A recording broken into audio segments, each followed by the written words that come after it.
Welcome to Maksud Ahmed. যে যেখান থেকে ভিডিও দেখতেছেন সবাইকে অসংখ্য ধন্যবাদ। ফুটবলের প্রেমে পড়া আর হলো মেমোরিজের প্রেমে পড়া দুটো হলো একই কথা। বিশেষ করে যখন আপনি বার্সেলোনা বা ম্যানচেস্টার সিটির সমর্থক হবেন, এই জিনিসটা আপনার জন্য খুব ভাবে গুরুত্বপূর্ণ। কেন এই কথা বলতেছি দেখেন, ম্যানচেস্টার সিটির যা বর্তমান অবস্থা এবং বার্সেলোনার বর্তমান অবস্থা। ম্যানচেস্টার সিটি টানা 4বারের প্রিমিয়ার লিগ চ্যাম্পিয়ন, লাস্ট 10 বছরে প্রিমিয়ার লিগের একচেটিয়া দাপট। অপরদিকে বলতে পারেন এক সিজন আগেও ম্যানচেস্টার সিটি আপনার চ্যাম্পিয়ন্স লিগ উইনার, তাদের ইতিহাসের প্রথমবারের মতো।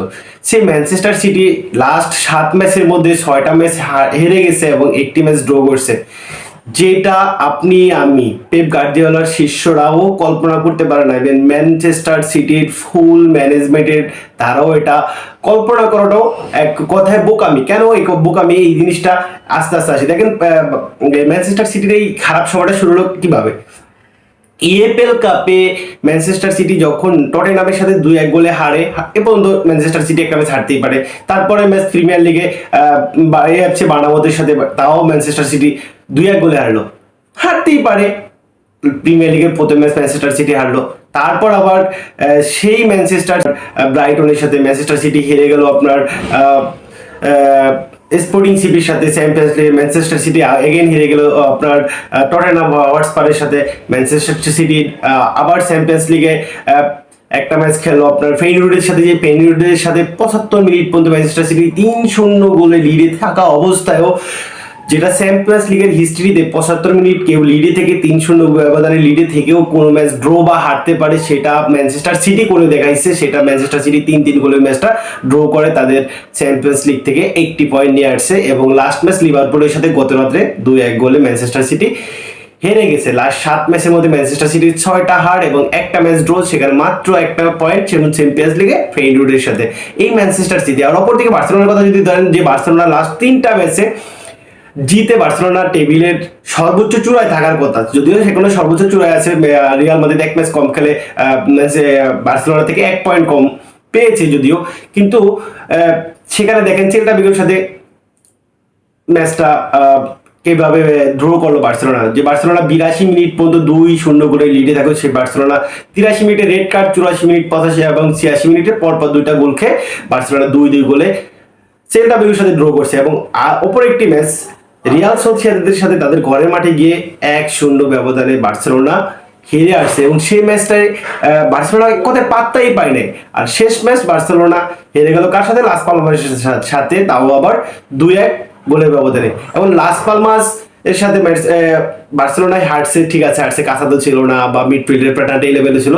এবং ম্যানচেস্টার সিটির কেন এই সমস্যা? ম্যানচেস্টার সিটি কেন এই ম্যাচগুলো এত সহজে হেরে যাচ্ছে? হারার পিছনে কারণ কি? দেখেন ম্যানচেস্টার সিটির যে অ্যাটাকিং সাইডটা নির্ভর করে, বা তাদের মিডফিল্ডে যে কন্ট্রোলার যেটা যার হাতে থাকে, সেটা হলো আপনার রদ্রিগো। স্প্যানিশ এই হোল্ডিং মিডফিল্ডার বর্তমান আধুনিক ফুটবলের যে একটা আর্ট, বা তাকে ছাড়া যে কোনো দল কল্পনা করতে পারে না। কেন? সেই জিনিসটাকে আপনি প্রমাণ করতে হলে দেখি ম্যানচেস্টার সিটির প্লেইং স্টাইল বা তার খেলার ধরন, অথবা তাদের এই রদ্রিকে দেখে আপনি বুঝতে পারবেন। রদ্রি যখন থাকেন আপনার ডিফেন্সের ভিতরে একটা ব্যালেন্স থাকে, সেই ডিফেন্স এবং মিডফিল্ডের মধ্যে একটা ভালো কানেকশন থাকে, সে ফাইনাল থার্ডে যথেষ্ট বল কন্ট্রিবিউট করে, সে ওভার পাসগুলো বিশেষ করে।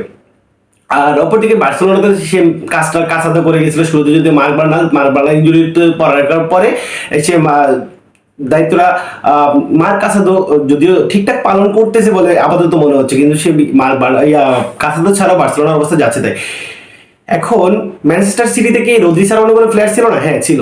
রদ্রিকে ছাড়া ম্যানচেস্টার সিটি আরেকজন সেম ক্যাটাগরির প্লেয়ার নিয়ে আসছিল, সেটা হলো আপনার মাতিও কোভাচিচ। এই মাতিও কোভাচিচও ইনজুরির কারণে দলের বাইরে ছিলেন না লাস্ট কয়েক মাস ধরে। রবিন দিয়াস গত ম্যাচে ফিরলেন, যথেষ্ট চেষ্টাও করছেন, আবার কিছু ভুলও ছিল, সেখান থেকে গোলও কনসিড করতে হয়েছে। লিভারপুল সেখান থেকে গোল আদায় করেছে। অপরদিকে কাইল ওয়ালকার যে ইনজুরি থেকে ফিরে আসার পরে, তাকে সেই কাইল ওয়ালকারকে লাস্ট বিগত 10 বছর ধরে আমরা যেভাবে চিনি, সেই কাইল ওয়ালকারকে আমরা দেখি না।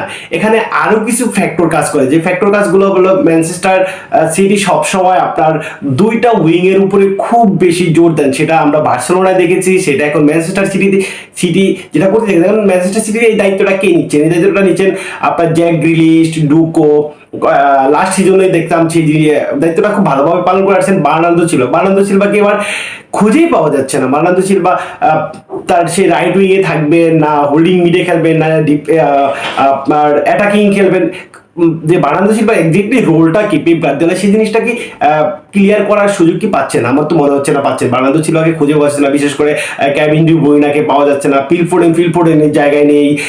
তারপর আপনার ম্যাথিউস নুয়েজের মতো যে সেন্টার মিডফিল্ডার তাকে আমরা উইংয়ে খেলতে দেখছি, কেন জানি না সেখানে ডুকুকে স্টার্ট করানো হচ্ছে না। জ্যাক গ্রিলিশ এখনো ফিট নন, হয়তো সেই জন্য খেলতে পারছে না। এখন জ্যাক গ্রিলিশ এবং ডুকু যখন দুইজন উইংয়ে স্টার্ট করেন, তাকে আপনি দেখবেন তারা ফাইনাল থার্ড থেকে শুরু করে আপনার তাদের নিজস্ব ডিফেন্স পর্যন্ত, মানে তাদের যে দুইজন সেন্টার ব্যাক বাদে রাইট ব্যাক লেফট ব্যাক তাদেরকে যথেষ্ট হেল্প করার দায়িত্ব থাকে এই উইঙ্গাররা নিজেদের পজিশনে কখনো নিচে এসে বল রিকভার করার চেষ্টা করবে, তারা খুব কুইক অ্যাটাকের মধ্যে বলটা ফাইনাল থার্ডে যে তাদের যে ফিনিশার আর্লিং হালান্ড বা ফিল ফোডেন যারা থাকেন তাদের দিকে বলটা দেওয়ার চেষ্টা করে। অপরদিকে বার্সেলোনাতে আমরা সেম সমস্যাটা দেখি, যখন লামিনী ইয়ামাল খেলেন না এই সিজনে প্রত্যেকটা ম্যাচে বার্সেলোনা খুব বেশি সাফার করছেন।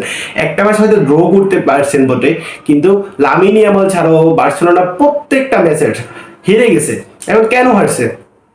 লামিনী ইয়ামালও সেম, সে উইং থেকে শুরু করে তার অ্যাটাকের সাইডটা থেকে শুরু করেছে নিজের অর্ধের তার যে যথাযথ রাইট ব্যাক জুলিস কুন্ডে পর্যন্ত তার যে অবস্থানটা, তার যে রানটা, যার স্পিডটা, সেই জিনিসটা বার্সেলোনা যথেষ্ট মিস করতেছে। এবং দুইজন উইঙ্গার থাকার এটাই বেনিফিট, আপনার চারজন ডিফেন্স খেলাইতে পারেন, আপনি ছজন ডিফেন্স খেলান, যতই ডিফেন্স খেলান না কেন উইঙ্গাররা আপনাকে নিচে নেমে আপনার বল রিকভারিতে বা আপনার ডিফেন্সে যথেষ্ট হেল্প করে। সেই জিনিসটার জন্য আপনার হলো যথেষ্ট গোল কনসিড কম হয়। এবং যতদিন পর্যন্ত দেখুন এই জিনিসটা বর্তমান আধুনিক ফুটবলে যারা ক্যারি করতে পারতেছে, যে উইঙ্গার বা উইং ব্যাক এগুলা যখন আপনাকে যথেষ্ট সাপোর্ট দলে দিবে ততক্ষণ পর্যন্ত আপনি গোল কম কনসিড করবেন এবং আপনার অ্যাটাকের ধারটা যথেষ্ট ভালো থাকবে। যথেষ্ট আপনার মিডফিল্ডটাকে অবশ্যই ব্যালেন্স থাকা লাগবে। আর ম্যানচেস্টার সিটির এই বার্সেলোনার এই দুঃসময় হয়তো বার্সেলোনা খুব দ্রুত ব্যাক করলেও করতে পারবে, ব্যাক করবে তো লামিনী ইয়ামাল এক্সপ্রেস থেকে স্টার্ট করবেন, কিন্তু ম্যানচেস্টার সিটির এই রদ্রির রিপ্লেসমেন্টটাকে মাতিয়াস কোভাচিচ নিলে এই অবস্থাটা ম্যানচেস্টার সিটির কতদিন যাবে? ওয়ার্ল্ডের এখন অব্দি সব থেকে বাজে যে দলটা, সেই দলটার নাম হলো ম্যানচেস্টার সিটি। লাস্ট 7 ম্যাচের 6 হার 1 ড্র। ম্যানচেস্টার সিটি কি ঘুরে দাঁড়াতে পারবে কিনা জানাবেন। আর অবশ্যই ভিডিওটি ভালো লাগলে আমাদের চ্যানেলে সাবস্ক্রাইব করে বেল আইকন বাটনটা অবশ্য করবেন এবং ভিডিওটি অন্যকে দেখার জন্য শেয়ার করার অনুরোধ রইল। ধন্যবাদ, আল্লাহ হাফেজ।